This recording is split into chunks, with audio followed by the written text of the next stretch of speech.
Well, good afternoon, everyone. My name is Ken Anderson. I'm the Dean of the Business School at Gonzaga, and I'm very happy to welcome you to our second Mondays at noon.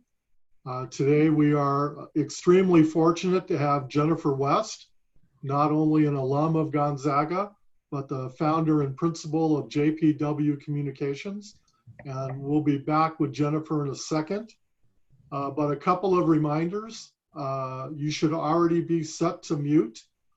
So make sure that you don't inadvertently unmute yourself. Second, this is being recorded. It will be put out on our ZAG Business YouTube channel, simply for folks to take a look at if they missed out on anything. The third thing is we like to handle our questions via the chat function. So anytime you have a question, go ahead and type it into the chat function. And when we get to that part of the program, I will read off the chat questions. Jennifer will answer, and we'll move through them that way. And then lastly, we kick these off with a little reflection.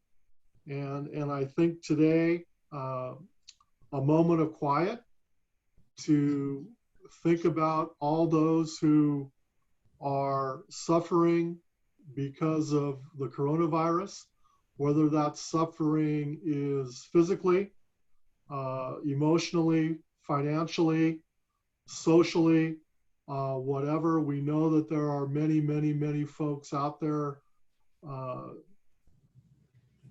disadvantaged and suffering because of it. So just a moment to send good thoughts their way.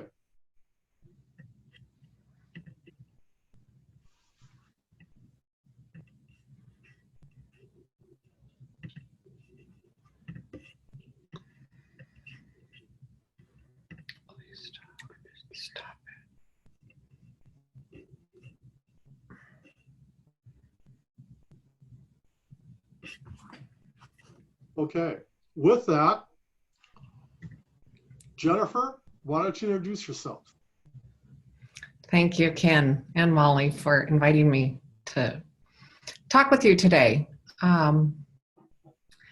It definitely is a time of pain for so many families and people whose lives have been affected by this pandemic, with the job loss reaching 10 million, and unemployment is just really, really significant. And then nationwide, as we look to lose nearly 10,000 lives.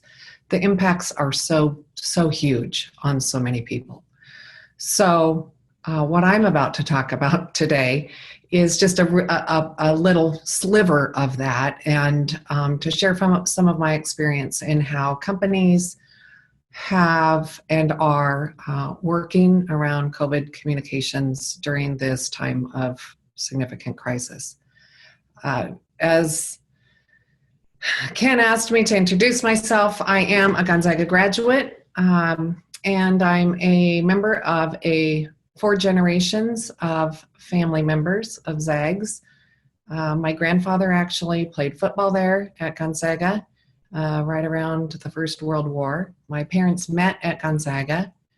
I have 2 siblings who went to Gonzaga as well. And 3 of us actually married Zags. And today we've got some members of the 4th generation of our family, and I believe one of them is actually on this call today. So our Gonzaga has given so much to our family, and I'm just really pleased to be able to share something with you all today, to the degree that I have something to share.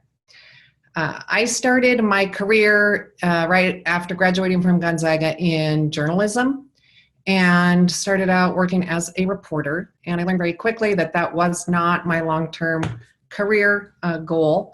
And so I ended up beginning work in a boutique agency in Seattle. And that was really the beginning of a 32-year career working as a public relations consultant in various agencies. I had the opportunity to be involved in 2 startup firms, and actually be involved in to mergers and acquisitions of larger firms.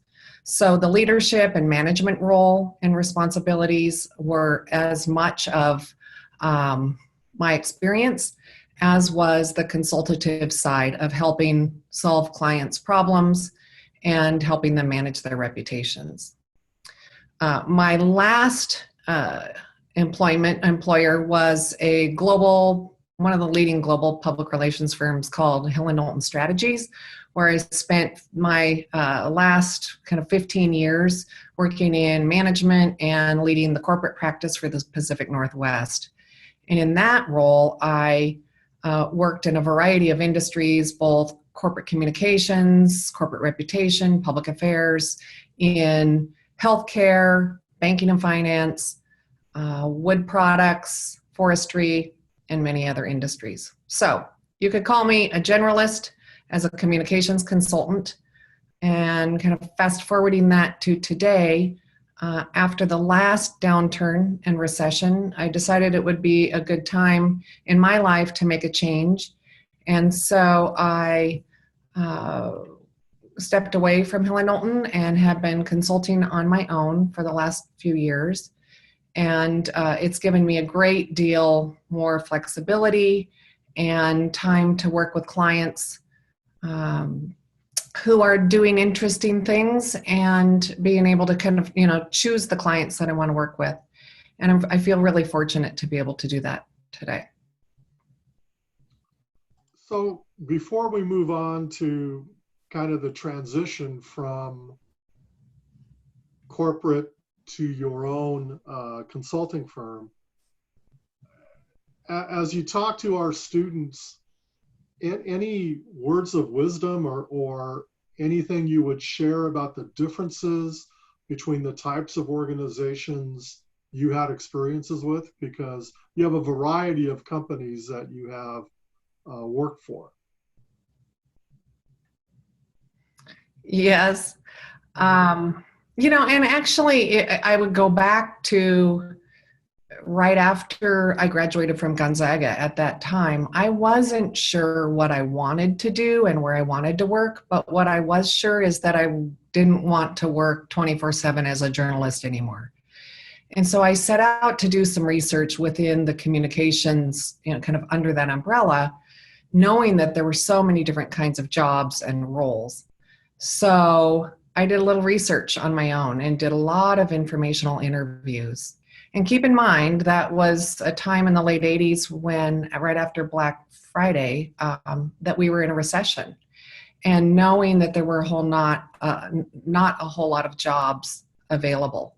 So I took it more as a research project and set up informational interviews and talked to a lot of people in a lot of jobs to find out what is it that you like about your work and what don't you like. And that journey really helped me decide that I liked a fast pace, kind of culture. I liked a variety. I liked the creative aspects. I liked the strategic aspects. And so that's why I landed in an agency. But given thinking back to the various agencies I worked for and the clients I've worked with, there's a whole spectrum from startups and the entrepreneurial market to the big corporations that have a variety of in-house functions. And I think it's just a matter of navigating through all of that and figuring out what's best for you.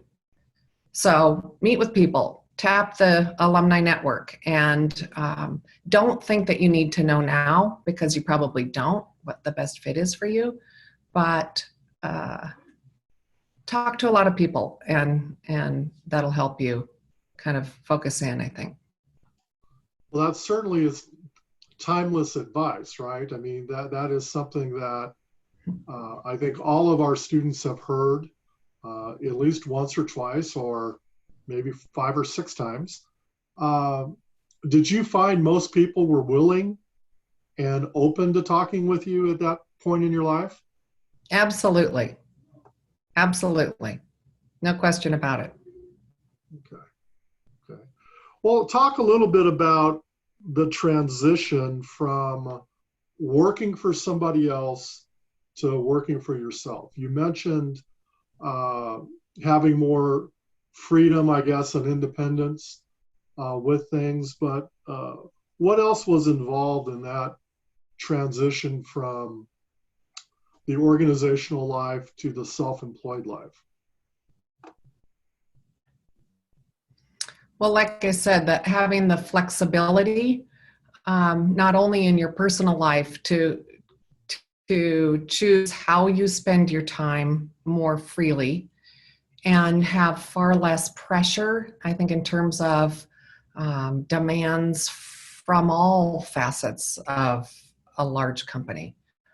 To then, what is it that really brings you joy and fulfillment as a professional, and what is it that you like to do most?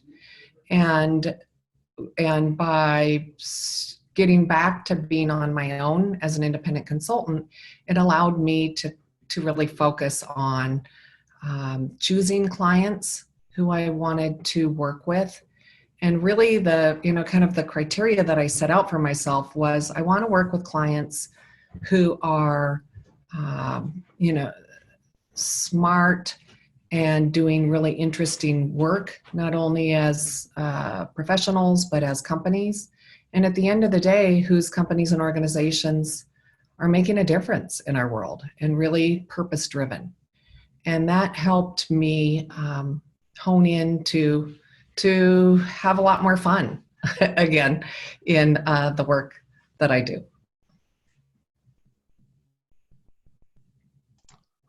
That answer the question? What's that? Did that answer your question? Absolutely. So I know you brought us, or you brought with you some a slide deck. Do you want to go through that a little bit? Sure. Okay. So you had asked me, let's go back to that first picture there, which is actually something I pulled from the New York Times from last week. But you had asked me to touch on what are some of the PR challenges faced by my clients and other organizations in this environment. And, clearly there are many issues that are facing companies and organizations. There are social issues, financial issues, just the sheer logistics and technology and operations, that organizations are having to address to continue their business and their operations. It's been really significant. But when you think of it from a reputational perspective, what companies and organizations are faced with most is how do you protect your reputation in a way that maintains trust and credibility with the people who matter most to you. And this particular picture, I think, says a lot in terms of the workforce morale and mindset issues today, and how employees are at the core of a lot of where companies and organizations are thinking. Asking questions like, can I trust that I have a safe work environment? What if I get infected at work? Can I trust my employer's leadership to tell me the truth and everything that's really going on? Can I trust that I'll still have a job? And I wonder how long I'll get paid. So there are so many questions there centering around teams and workforce and employees. And then if you think about other stakeholders, really, I think I mentioned the stakeholders who matter most to an organization, whether it's customers or contractors or partners. There's still that consideration and concern around trust. If it's a service delivery, for example, a customer might ask, can I trust you to continue delivering service at the level I expect? Or how can I trust that that service will really be of value? Is it going to be at the level of quality that I've really paid for? I mean, you think about tuition and the students at Gonzaga as an example. There's a lot there in terms of sort of expectations and needs that need to be met. and a lot of people working really hard to make sure they deliver. You think about the logistics, I mean, the city and the county and everything from garbage removal to groceries showing up on the grocery shelves. How, as customers, how can we trust that the products we're buying are safe to consume, or that we can rely on, turning on our lights? So there's just a lot of reputation kind of riding on companies and organizations at this time. So connected to this particular slide showing the employees, one thing I'm struck by during this pandemic is how little we know. And, about, say, for example, how it's transmitted, or even down to a core issue of you can be asymptomatic, not know you have the virus, yet still be able to pass it along to someone else. What sort of challenges does that uncertainty or unknowable present to an organization? A great deal of uncertainty. I mean, a great deal, because nobody knows where this is going. But what they do know is how, because this was put on all of us, right? It wasn't something that anyone created by choice or by action. That's what makes this global pandemic a little bit different than kind of other kinds of crises. So there are some things that organizations can do. And if you click forward to the next slide, forward, I've actually tapped some of the expertise from a crisis communications firm led by a guy named Bill Coletti, who I worked with at Hill & Knowlton. And he's been sharing a great deal of crisis information with colleagues and clients in recent weeks. And so this really kind of boils it down and simplifies it to some of the best practices that companies are using and putting in place to help navigate their way through this challenging time and to help guide their reputational decisions. The first, and it really comes down to kind of 4 key steps. The first is to take action. And if you deal with kind of the immediate situation by making quick decisions and taking into consideration the human aspects, the business case, the ethical, legal sides of a decision, and then the organization's reputation, it helps, I think, position not only a company for the short term, but also the long term. And if you move forward to the next slide, you'll see I've pulled together a few companies that seem to be doing it well and doing it right.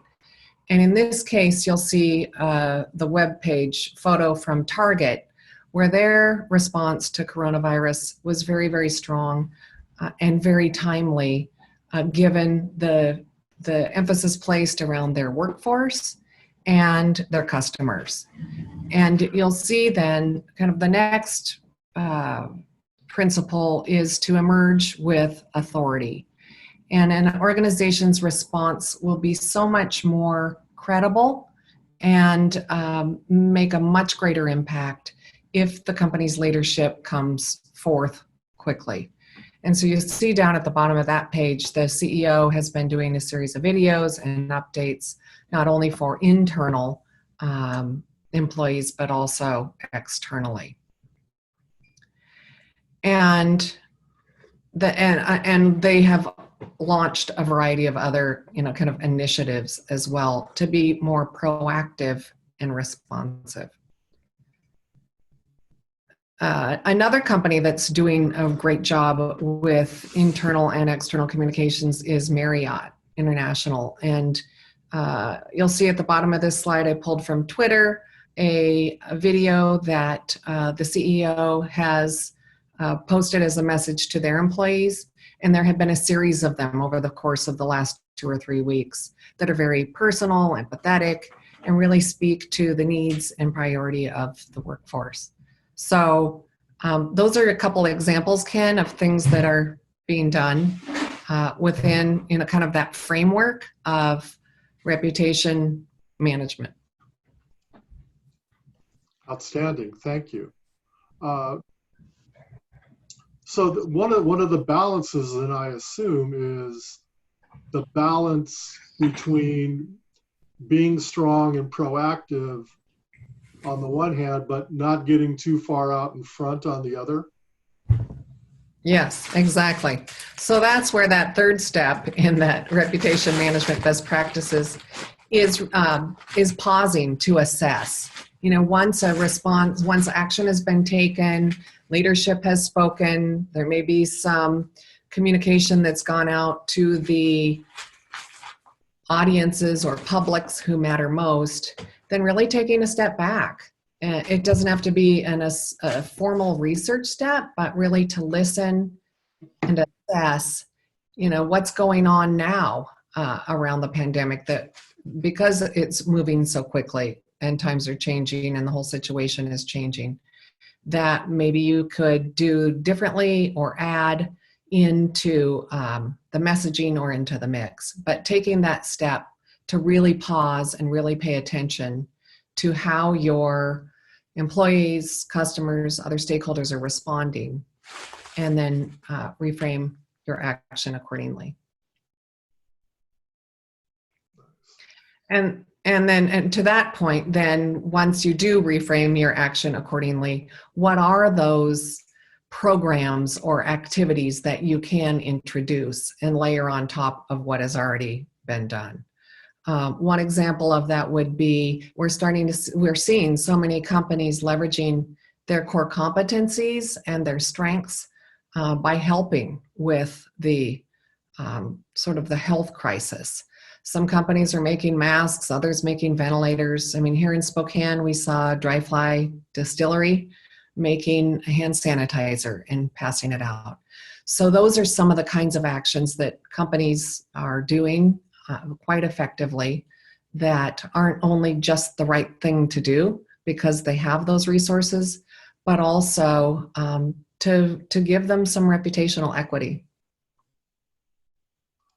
Yeah, it's hard not to consume media and see one or two examples of that a day. And probably right now, the making of masks is certainly a big one that companies are embracing. Okay. How about shift gears just a little bit and away from the pandemic, and talk a little bit about any advice you would have for our students in managing their brand or reputation moving forward? Sure. And you can move forward a couple slides because I put some tips on. Oh, sorry. That's okay. There you go. Some tips for students.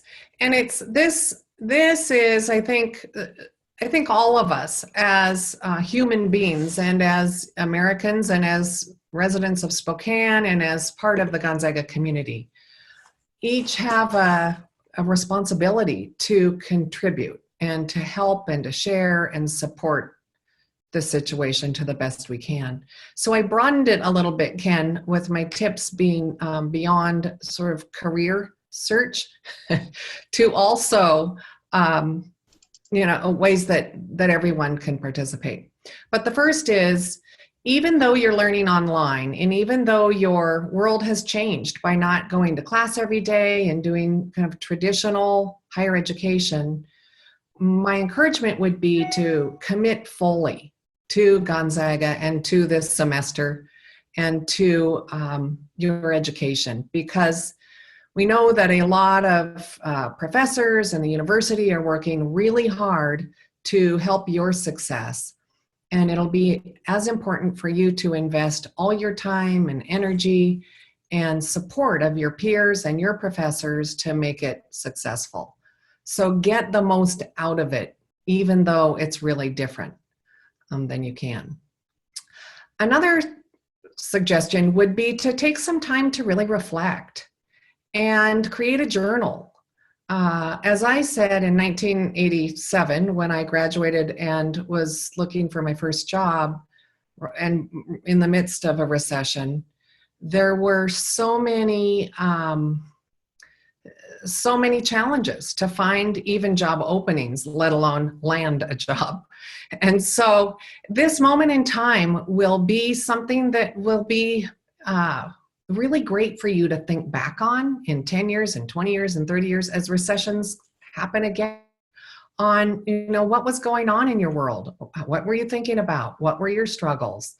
And just jot down some notes and tuck it away to be able to reference throughout your career. My third suggestion would be to take action. And just like companies in the area of reputation management need to be proactive and take action, each one of us does too. And as students, I'd urge you to think beyond your own personal interests. It's great to be learning a new skill. It's great to be watching a new Netflix series, but really encourage you to think, what can you do to gain experience and to contribute in a way that not only builds your skills, but possibly could be added to your resume, make you more marketable when the jobs are available. So consider starting a virtual club.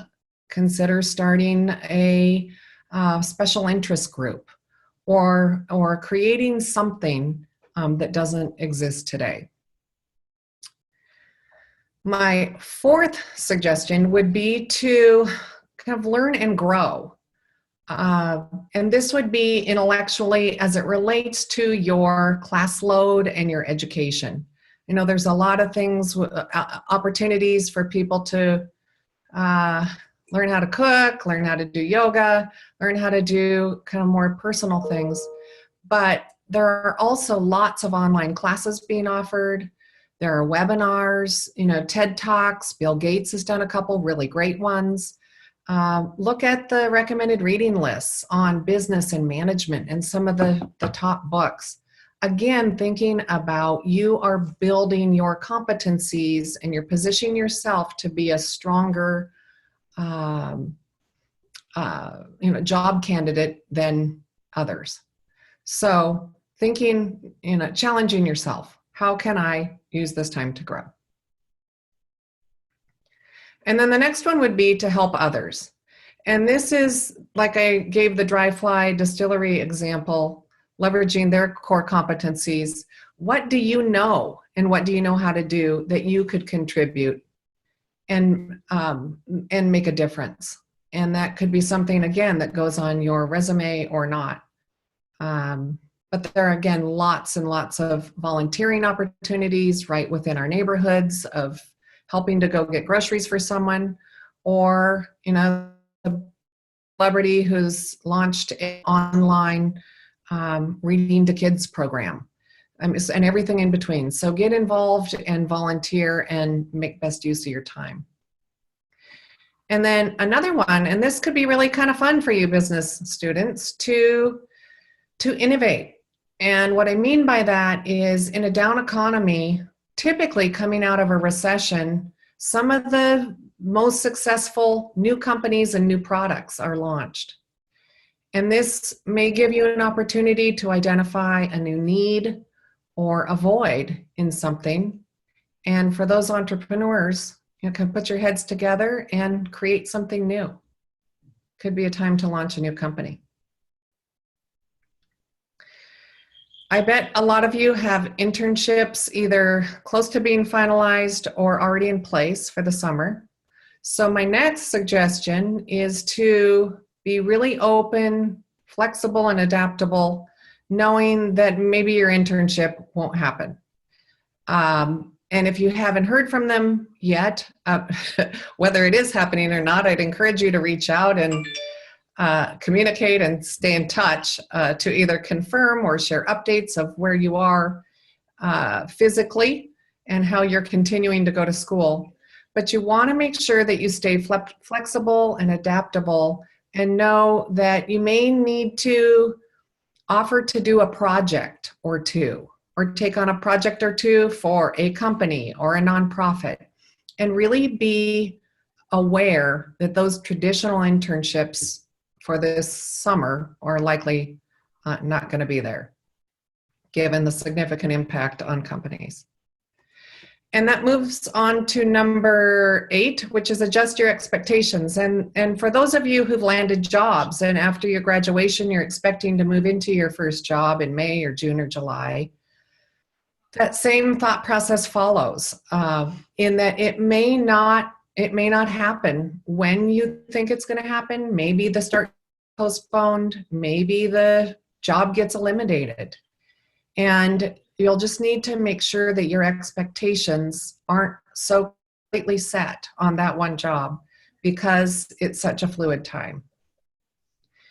And so for both of you, those doing internships and those of you moving into your careers after graduation, you'll need to really think ahead and create a backup plan. I mean, what if my job starts a year later? Or what if I don't have a summer internship? What will I do with my time? How will I build my experience? How will I build my resume? And what can I do right now to position myself for those months ahead? And then my last suggestion is really to take this whole health pandemic seriously, because we can all do our part. Where were you? Oh. It's important to keep social distancing, wear masks, wash hands, and help be part of getting our community and our country healthy. So I'm happy to take questions. Good. Well, we've got one question from Peggy Sue Laraz in the chat function. As companies pivot in the way you just described by making masks or hand sanitizers, how can the company avoid appearing to be capitalizing on the crisis? What? Oh, yeah. Well, there's a lot of companies. I mean, it totally depends on the situation, obviously, and how they're messaging it. There are a lot of companies using those resources and giving them away and putting them into supply chains. And it's not at all about a sales or a marketing effort as much as it is, do good and do the right thing for the community. So if people are selling them at a top price, I think that would be one example of what they could avoid. A lot of it comes down to messaging and communication and kind of the context of how that all fits together. Okay, thank you. While we wait for another question to come in, do you think anything fundamentally will change about the way that companies practice crisis management as a result of this pandemic, assuming, which I think is a fair assumption, that this pandemic is unique in so many ways? It's global, it affects everyone, etc. Will it change the way companies approach crisis management in the future? Probably. And what I mean by that is some companies who are prepared likely have a crisis response in place, a crisis communications plan in place, and are following it. For those companies who aren't prepared and it's impacting their employees and their workplace and their companies significantly, they've been caught off guard. And so that would be the expectation in the future, is far more companies would be prepared to communicate, with all of their publics. Okay.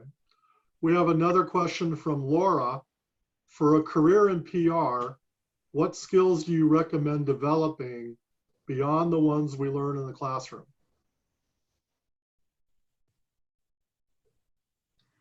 Skills for, for could PR, you, being in public relations? oh, getting out and getting real life experience. So volunteering for a nonprofit or doing internships. Those are really good ways to kind of begin getting practical experience in PR and getting exposure to what it is and kind of the role it plays in an organization. So I just say just jump in and begin to get some experience. Any skills that you find that are really critical, and we know about your writing and journalism background, any skills you find really critical that aren't specific to PR?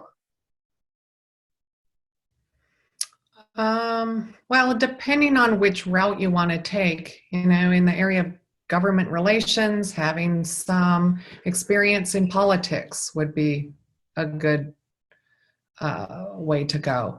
If you're interested in corporate communications, then having that business degree or business background would be great to go. So there's so many ways that you can bring together 1, 2, or 3 different disciplines to apply.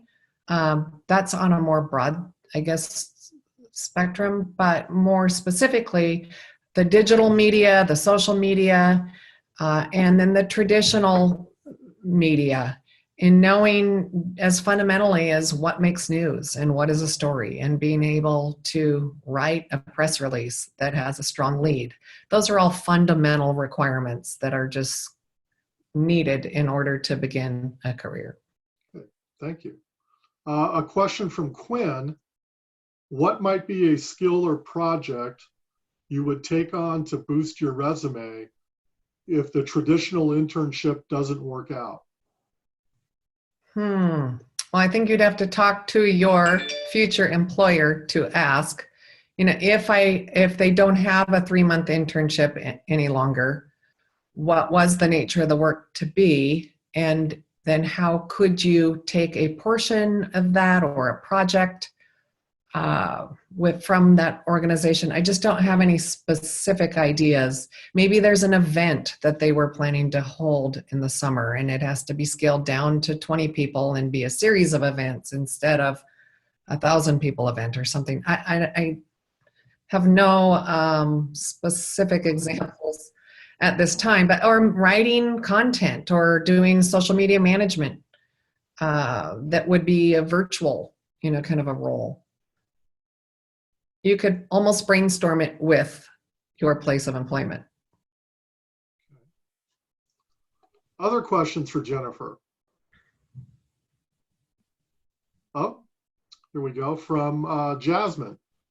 Are there any examples of companies that you've seen so far during this crisis that will probably gain them a negative reputation from your perspective as a reputation management consultant? I learned this morning there was a survey done of 50 mid-market companies. And of the 50, 12 of them had COVID content on the homepage of their websites. So that could tell you either that they're so focused on their employees and customers that the public doesn't matter to get their message out. But if you think of missed opportunity, for all the other companies that aren't communicating or responding to this crisis publicly, that's one example of how it could adversely impact their reputation. Otherwise, there have been a few things, I think, being mindful of marketing messages and sales being pushed out at a time that people are dying and all of this is going on. Those are the kinds of companies I think that will come back to bite as well, because a lot of that is just sort of timing and paying attention to the appropriateness of a message or an effort. Okay, thank you. Matt asked a question, with companies such as Nordstrom's and Macy's cutting over 130,000 employees, what do you think that those companies could do to improve their reputations after the crisis if they don't do things now, such as making masks or donating money to help those affected by the crisis? Well, I saw on my Insta recently that Nordstrom's tailors are making masks in one of their stores, at least. So I think that it's just a really big problem that because their stores are closed, because most malls and downtowns are closed, retail had no option but to close, and then they have to do, make the business decisions on laying people off. I think it's a matter of how do you leverage those resources to contribute in a way that still makes sense for that company to be able to still be in business well into the future. And I mean, it's a really, really tough decision, not only for Nordstrom and Macy's, I'm sure, but for so many other business owners as well. It's just how you manage through this so that you can survive coming out of it. Right, and going back to something you talked about earlier, managing through it, you don't know how long that's going to be. That's right. And that it may get worse before it gets better. Right. Other questions for Jennifer?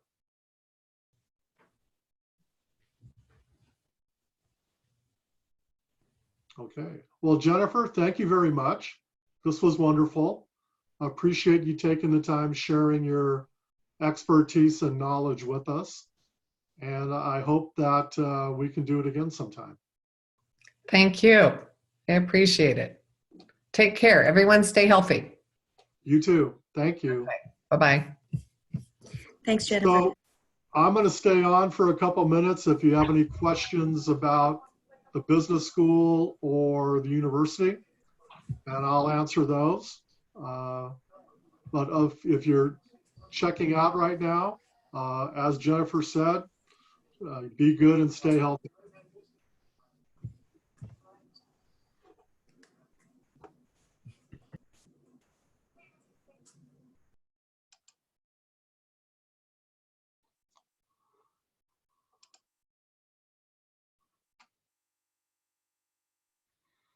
Mhm.